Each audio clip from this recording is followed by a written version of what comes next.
A paz do Senhor, meus irmãos. A agenda de leitura de quinta-feira, 5 de maio de 2022, tem como título: Deus confronta o rei.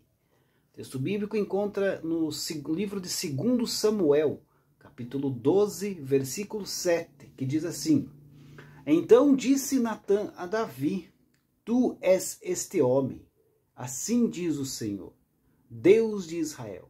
Eu te ungi rei sobre Israel, e eu te livrei das mãos de Saul.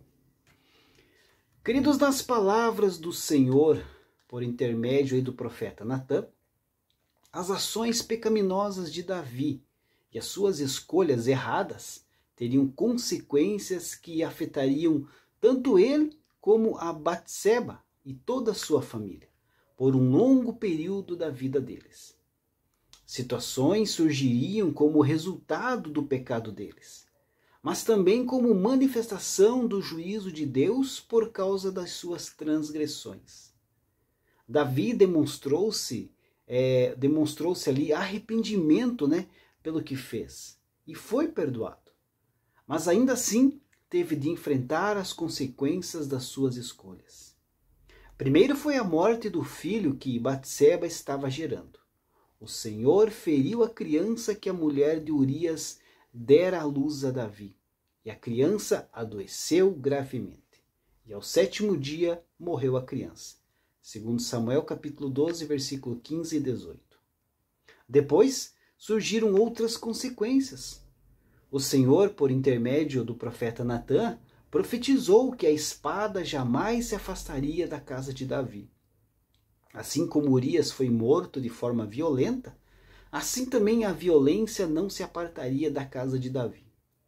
Então, tempos depois, seu filho Absalão assassinaria seu próprio irmão Amon, como vingança por ter este estuprado a irmã deles, Tamar.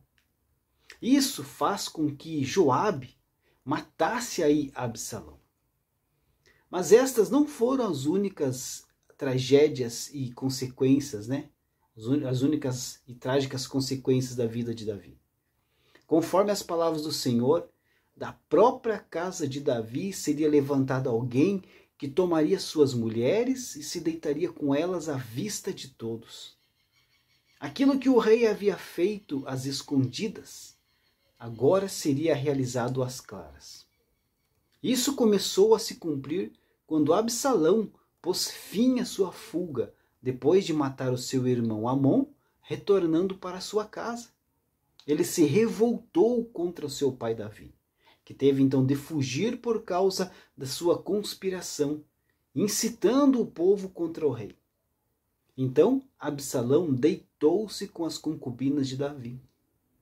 Davi enfrentou em tal situação grande angústia, visto que era perseguido por seu próprio filho, que cessou de persegui-lo somente depois que foi morto por Joabe, oficial do exército de Davi. Somente com a morte do seu filho, Davi teve o seu reino restituído e pôde voltar para sua casa. Deus abençoe a sua vida e uma ótima quinta-feira a todos.